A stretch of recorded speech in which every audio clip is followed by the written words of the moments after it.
Hi everyone, this is the Hungry Math Professor here, and welcome to my channel. Today I'm going to be discussing The Rebel, which by Albert Camus, which was published in 1951.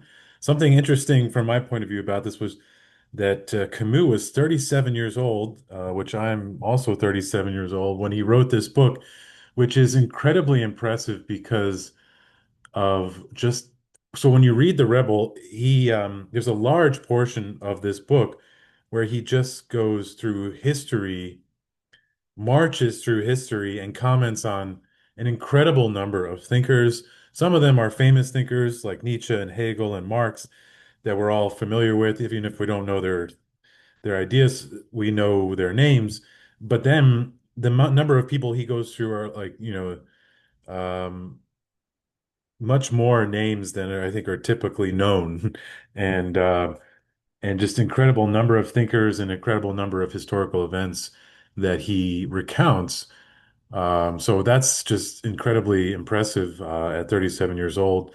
And I absolutely love this book. So if you've been following the channel, you know that I've been reading a lot of Camus recently, and this marks the last of the Camus readings that I'm going to be doing. Um, and The Rebel is a great place to end. So let's go back a little bit and remember. So Camus, in The Myth of Sisyphus, which is his first philosophical essay, Camus is a novelist, and he has written many important novels, and I read some of them and discussed them here, and short stories. But he also is a existentialist philosopher, though he doesn't like to be called an existentialist. And he has basically two books where he writes philosophical essays as opposed to like novels. So the Myth of Sisyphus is the first one. In that he introduces his absurdism, and the thing is that in the Myth of Sisyphus, he's very much interested in exploring the individual and how the individual creates meaning for themselves. Um, and so he calls that in the very beginning like the problem of suicide. So for suicide, it's about the individual, right? Of course, other people could get involved in convincing you not to or something like that. But the reason he's using this problem as a way of discussing the individual and how the individual creates meaning for themselves and avoids the suicide, right? Now, suicide is like a very intense way of putting this, right? But it is a very pointed way of really looking specifically at the problem of meaning. And in that book, to simplify things a little bit, he presents the problem as following: that as far as we can tell, there's no um, overarching meaning that comes from the universe. Like there's no with any kind of certainty, right? Like of course people find all kinds of things to take leaps of faith into that provide meaning to themselves, but there's no like certain proof of meaning that the universe offers to us that we could all just know with some kind of certainty is the case. And so if we can't know it with any kind of like reasonable certainty, for the absurdists, we should accept the fact that there just is not going to be this sort of transcendent, overarching meaning provided to us, period. He's not the only thinker that thinks this way, but that's a very important part. But you have to combine that for Camus with the fact that this biological organism wants to live and wants to create meaning. So there's the contradiction and the tension. There is no overarching meaning that we can be absolutely certain of that's provided to us, and yet this vessel wants to live. But that's how you avoid suicide. It's that simple. It's just, you can, this vessel wants to live. Like I've never wanted to kill myself. I want to live. Even when I've been in times where I've felt absolutely awful and depressed about various different things, I've still wanted to live. And so that's just like something we should take for granted, right? But yet, um, for Camus, it's important to combine that with the fact that there is no transcendent meaning, not to depress you, though you might find it depressing, but because Camus is going to want us to avoid this sort of black and white thinking that in The Rebel, he's going to paint as the thing that gets humans in trouble and how they start to justify murder. So in The Rebel, he moves from this like focus on the individual, which was true in the myth of Sisyphus, to focusing on how the individual situates themselves amongst the collective, amongst other people. And so there he talks about the problem of murder, right? Because murder is about you in reference to someone else. Okay, so now he goes from the problem of suicide to the problem of murder as like these intense sort of archetypes for what he's trying to wrestle with in his philosophy. Um, and so it's important now that the absurdist can see the lack of transcendent meaning in the world because it helps them to avoid the sort of black and white thinking that we see throughout history. It helps them to avoid like these overly idealistic um, philosophies, these philosophies of utopias, but also helps them to avoid this like ugly, pure nihilism where like everything is negation. And he talks about Nietzsche and how he was misunderstood, but also, it wasn't that hard to misunderstand what he was writing in order for the Nazis to sort of take advantage of that. And he talks about Marx as being way too idealistic and utopian and painting a broad brush of this history as some sort of transcending goal to some sort of utopian future. Like all this sort of black and white thinking can really rally people and get them excited about ideas and about different things. But at the end of the day, what worries Camus is that it winds up just being justification for murder. And when the absurdists can reduce themselves down to this very simple tension between the fact that I want to live, I want to create meaning for myself, and yet there is no transcendent meaning in the universe, that tension for Camus is supposed to create a type of humanism, a type of very simplistic here, I mean, in the sense of um, at a very base level, a type of humanism, because I recognize that I'm in that sort of tension, contradictory condition, and yet everyone else is in that tension, contradictory position as well. And that can create some kind of solidarity, that we're all in this bizarre tension, wanting to create meaning, wanting to live our lives, and yet also wanting some kind of transcendent meaning that is not out there. And so we're forced to try to wrestle with the here and now, to wrestle with the imperfections of the situation that we find ourselves in. And for Camus, that's supposed to create some kind of solidarity, some kind of desire to organize ourselves with each other and do the best we can um, in this, absurd condition. I love this kind of philosophy of tensions. If you're looking for someone to paint a system for you to follow, Camus is not going to do that. Most existentialists are not going to do that. But to me, if you're looking for a philosophy to just blindly follow, you've already made a mistake. No philosopher has gotten anything right, and that's just a way of manipulating yourself, in my opinion. Instead, philosophy is about becoming comfortable and with the gray area, with the kind of tensions that Camus is going to paint for you.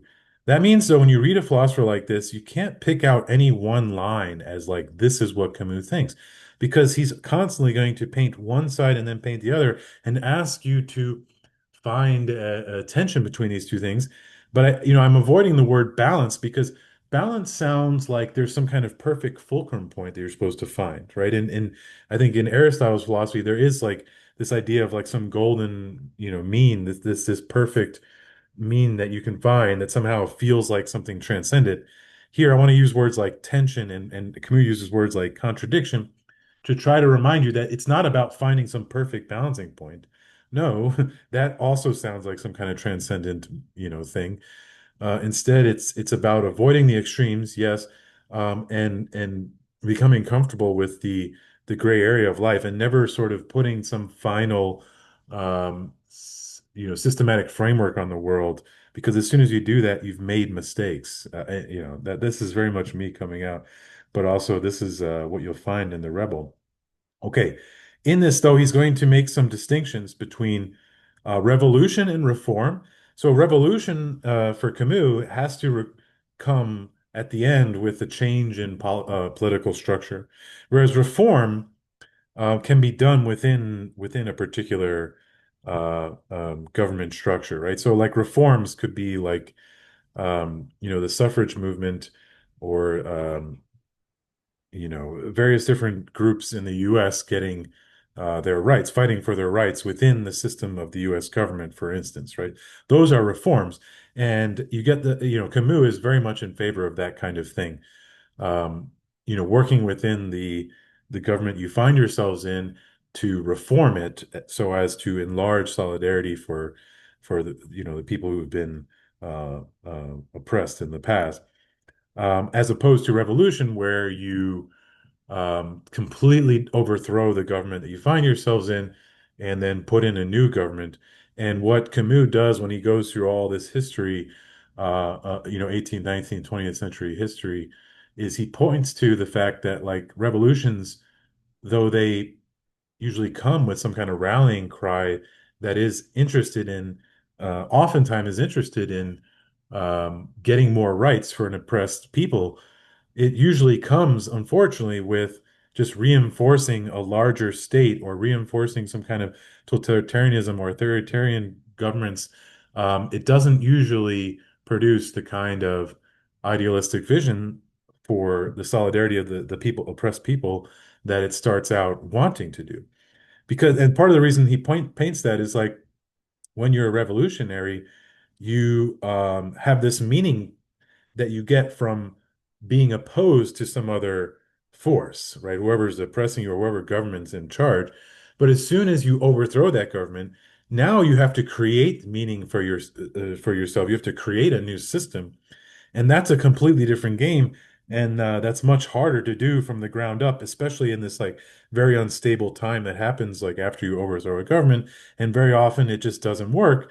And instead you wind up with something even worse or equally oppressive, but in a different way. And Camus is extremely worried about this kind of thing. So that's the difference between revolution and reform for Camus. And then he also is going to oppose a revolutionary versus a rebel. So you have to be careful because Camus is going to use these words in a slightly different way. Of course, they agree to some degree with the dictionary definition of the words, but especially the word rebel for Camus is going to you have to let it be defined as you read the text. What does Camus really mean by the word rebel? He's going to give you more and more clues as he goes through, um, as opposed to the revolutionary. And I'll try to paint that for you more. Um, but the rebel is going to be related to the absurdist from the myth of Sisyphus. So I think the again, I kind of already painted this to you, but it's the absurdist who understands this condition. We want transcendent meaning, but there isn't any, and we also want to live and create some kind of meaning for ourselves. And the rebel is the one who has this sort of humanistic solidarity with the other people who also feel this way. But there's more to the rebel than just that. Um, you know,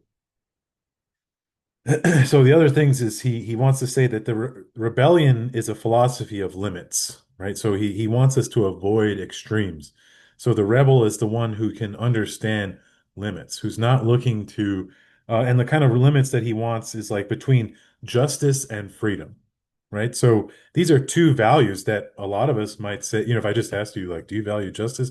You'd probably say yes, or you'd be like, oh, that feels like a very like what are you really getting after when you ask me this question, right? So Camus is trying to say, like, when we go too far towards justice, we start imposing way too many rules, and then when people break those rules, we justify murder, or maybe it's not even as much as murder, but we justify subjugating them in some way or putting them in jail, and this is terrible, right? When we go too far towards justice, we put way too many rules in place, and then people get killed or they get subjugated, and it's terrible. But then you go the other way and you just go too far towards freedom, and then you just get anarchy, and then people get killed for, for different reasons. And both of these extremes are ridiculous, right? First of all, they're too idealistic to be possible in practice, and they lead to um, as he goes through the history, he just keeps talking about how that leads to the very people you're trying to support getting killed. And so he wants us to find a philosophy of limits between justice and freedom. And also, when you say a philosophy of limits, again, I want to be clear, it's not about finding some perfect balancing point. There is no such thing. That's too transcendent. It's more about realizing that this is going to keep evolving. It's going to keep playing out, and we're going to have to keep adjusting this thing. the tension between justice and freedom together in solidarity, and we have to accept that there is no correct answer. There's just the best we can do at the time, given the constraints that we have moving forward. We try things and we learn from them and we move forward and try again. But Camus wants us to avoid these extremes where we wind up, justifying crazy amounts of killing in the name of, Marxism or communism or these things, I think. So I meant to say this before, but the Rebel marks the split between Camus and Sartre, whereas Sartre was in favor of um, Marxism at the time and Stalinism, and he seemed to think that there was some justification for some kinds of murder if it brought a better ends for people overall, which I don't think is crazy, but Camus clearly wants to criticize that. And after this book was published, Sartre wrote a article criticizing it, and then Camus wrote one back, and they wrote letters back and forth, and apparently. Um, just were no longer friends, even though before that they were like extremely close friends. This was unfortunately a big rift between their friendship. And Camus again is one of the places where I think Camus shows himself not to be quite an existentialist, and why perhaps Camus preferred not to be labeled as such comes when he talks about essence versus existence. And this is where he really he really distanced himself from Sartre. Before that, too, though, Sartre is known as the freedom philosopher. Sartre really emphasizes freedom, and throughout the book, Camus keeps sort of criticizing freedom, not because he's not interested in freedom, he is, but he talks about how freedom requires limits. Right? He talks about an artist, like even the artist who thinks they're like completely opposed to some other form of art, and there's some kind of abstract artist or something like that who thinks they don't really have much form. He says every artist has some kind of form, has some kind of limits. That's what makes a style, right? If you didn't have limits or some kind of form to what you were doing, then you wouldn't be able to communicate it to anybody. And you could do that if you wanted to, but most people want to communicate to someone. And so that requires limits, right? There is no absolute freedom. There is no like absolute escape from some kind of model, some kind of, rules and things like that. And so he's opposed to this idea of absolute freedom, where, of course, Sartre's freedom is going to come with nuance. He's not a he's a very he's a thoughtful thinker. He's not going to just say absolute freedom. So that's unfair to paint him that way. But he does sort of champion freedom in a very extreme way. So Camus definitely criticizes that throughout, but also even more pointedly, he talks about essence versus existence. So in this book, he talks about how like the Greeks favored essence before existence, like this idea that like there is an essence to who I am, like already decided when I was born before I even existed. And that creates like a fate. I'm just following my fate coming from this essence that's, a part of who I am. Um, and that's a very different philosophy. And then Nietzsche comes around and turns it on its head and says, no, existence comes before essence. I come into existence before I have a before there's even an idea of who I am. And so it's sort of like this blank slate that gets to decide who they are moving forward. And so Camus describes this as fate got replaced by chance. Now it's just like broad, just blind chance moving through history. Of course, this can't you can't help but think about this in relation to nature versus nurture. It's not quite the same, but it's clearly related. Nature versus nurture being like this psychological question between pure genetics deciding who you are, and nurture, or like the people around you and your parents and the society and things shaping you into something. This It's very much related to that, but let me try to it is very much related, but not exactly the same. Um, but for Nietzsche, existence comes before essence, and now you're just like hurled into this chance scenario where you just kind of go through life, um, and it still can have this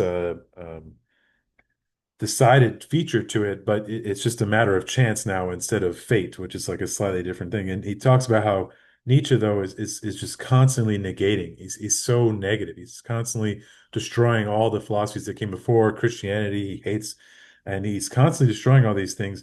And it's super negative. And so the later existentialists try to paint a much more positive picture, positive in the light of existentialism, which you may not find positive at all. But Sartre in particular puts a more positive spin on it by emphasizing freedom, right? Yes, existence comes before essence. You're sort of like this blank slate, but that is a positive thing for Sartre because that means you get to decide who you are. You get to embrace this freedom.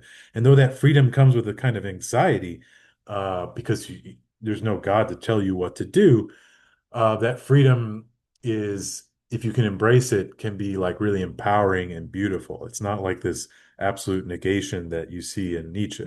Though Nietzsche in his later philosophy talks about the will to power, which is not so much beautiful, but does have this sort of empowering aspect to it. But Camus is going to reject that and say something like, it's kind of like in the nature versus nurture discussion, someone saying, no, it's clearly both. And there's no like, I can't give you an exact line where nature is and nurture is on one side. It's just both. And in any situation, it's going to be both. And we can try to like come up with percentages, but even that feels a little bit silly. Um, you just have to think of these in tension. He's going to say the same thing about essence versus existence. Like it's a little bit of both. I think when Camus says, this biological creature wants to live, he's saying, there is some essence there, right? Like, of course, now we would call it genetics, but Camus is going to say there's some essence there that just wants to live. I can't justify that or give you some philosophical argument. It's just a truth about this biological vessel. Um, but also, I clearly have some freedom. It's not about whether you have free will per se. Free will and freedom are different things. You can have freedom and not have free will. You can have more freedom and not have free will. You can be in jail your entire life and have free will, right? So these are two different things. So we want to focus on freedom here. Um, but Camus is a champion for freedom, but it's not freedom alone because absolute freedom is anarchy and chaos, and people get killed and things. Um, so at the very end, Camus is clearly in favor of reform, incremental reforms, accepting the the the place in history you find yourself and working with your fellow human beings in solidarity to reform the systems in play as best you can. Of course, people could criticize this and say, like, but yeah, but if you are really oppressed, then why can you accept that? I think that's a reasonable criticism. But again, the way that Camus backs up his views is just to go through 18th, 19th, and 20th century history and point out all these times where people were standing up for the oppressed, and then wound up putting in place something awful again. Like the French Revolution is one that he uses, and then all the different ways that Marxism and communism sort of were taken and implemented in ways that really were awful and killed a lot of people. Um, he keeps pointing to that sort of thing. So for him, he talks about trade unions in France and in Europe as being like a way of incrementally reforming things and getting more rights for the oppressed. Um, and that's what Camus is clearly in favor of. He says some pretty strong things about murder towards the end. Um, he just thinks that if all we have is our like human solidarity at this sort of absurdist level, this very base absurdist level, then the only like one value we can have is just to not appreciate when someone murders someone else. And he's not saying thou shalt not murder. That's like you need a God or some transcendent meaning for that. But he's saying any sort of justified murder should be disgusting to us as absurdist human beings. And of course, if someone attacks me, I have a right to defend myself, and there's all kinds of different scenarios where you might need to defend yourself. That's why it's not thou shalt not murder. But, any kind of justified killing in the name of an ideal is something that Camus has a really hard time with. There's a difference between someone attacking me and I defend myself and accidentally kill them. That's a very different thing for Camus than me creating a philosophy, creating a political movement, and then wind up killing a bunch of people. This is like awful to Camus. I think it's really beautiful. Again, this is no philosopher or thinker is going to give you a perfect system to then follow. That's not how this works. But I think there's something really important in Camus to spend some time wrestling with, and I would encourage you to wrestle with that with me with my discussions. Feel free to comment if you disagree with things or you want to put out some questions or um, challenges to Camus. My one challenge at the end of this book is I want to put the rebel and the myth of Sisyphus in a little bit more tension and say, I agree with Camus about emphasizing the gray area, emphasizing limits, tensions, these contradictions in terms. Um, but I think that people are generally black and white thinkers. That's what history seems to show. That's what Camus' history seems to show. And so that's going to create a problem between us absurdists who want to create some kind of solidarity at this very absurdist level, wherein everyone else, wherein a lot of other people want to create a kind of transcendent meaning and just take a leap of faith into that, into some kind of black and white thinking. It's going to be very difficult to create solidarity with these kinds of people. And so I think the absurdist to some degree has to participate in the way that Camus describes in The Rebel, but has to keep society at an arm's length only because the absurdist knows that most people can't handle the kind of gray area that's required for the absurdist. And most people need to take some blind leap of faith into some black and white thinking, and it's very dangerous for the absurdist to not sort of keep that in mind. That's my own little take at the end. It's not quite what Camus says, but it's what I want to add to Camus. Um, Let me end the video there. This is a long discussion. I really want to encourage you, though, to read Camus, sit with him, chew on him, think about it for a while. Don't just blindly react, and let me know what you think. So like, comment, and subscribe, and I hope to see you at another video.